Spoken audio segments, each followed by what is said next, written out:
And then our buddy Justin Doyle says, love or hate Disney, if you're always talking about what they do, Disney will continue to thrive and move forward. Yeah, I mean, look, there is something to be said about that, because I do think that Disney dominates the conversation because it's still the most relevant. I mean, it just does. I even mentioned that the other day. Like, I know Theme Park Wizard is going to disagree with me on this, and that's cool. Theme Park Wizard, definitely comment in the chat with your view on this. But I've been saying it now for a little while, where I feel like the whole narrative, the whole conversation about Epic Universe isn't really about Epic Universe. I feel like when everyone brings up Epic Universe, it's about what's Disney's response going to be, and I don't think that's necessarily a good place to be if you're Universal, in my opinion. And that might change as we get closer to opening date. But I just see more people kind of talking about what's Disney's potential response going to be. Like, a hypothetical is getting more conversation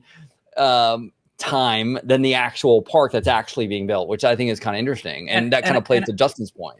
And I think, honestly, that comes from when Universal built Wizarding World. No one expected that of them, of it being that grand of a scope, because, I mean, I was told that Universal was on the brink of bankruptcy, and Potter really saved them when it came for that.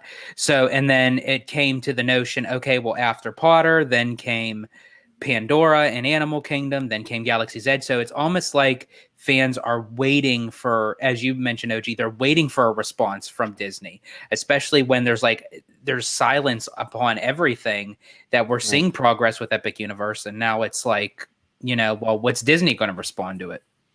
Yeah, it's all about the response. I mean, look, Disney's top dog. When you're top dog, people talk about you. People compare other things to you, and you get maybe undue criticism, enhanced scrutiny, all those kind of things that go along with that. But because they are kind of top dog right now, and obviously they most likely want to keep their position, this is why the conversation comes up. What is Disney going to do?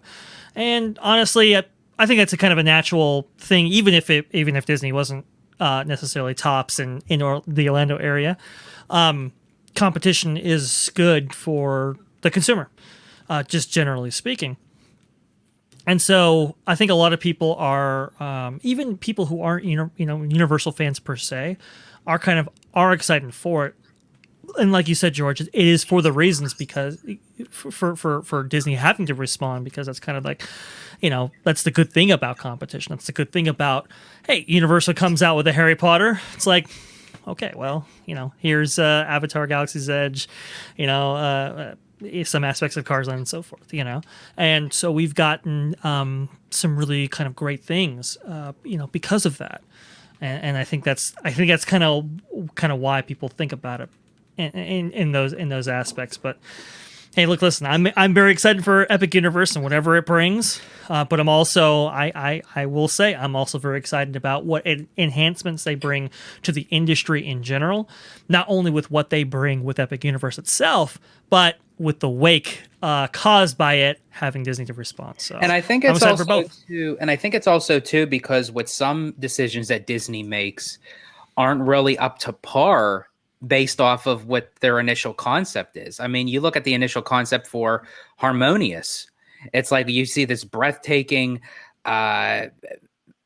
photograph of, like, with lasers and lights and water and music and characters and scenes, and then we get these big floating turds inside World Showcase Lagoon. So it's it just boils down to the notion of that when Disney feels threatened by another company, which has happened with Universal with Wizarding World, it's almost like that's when they start trying again.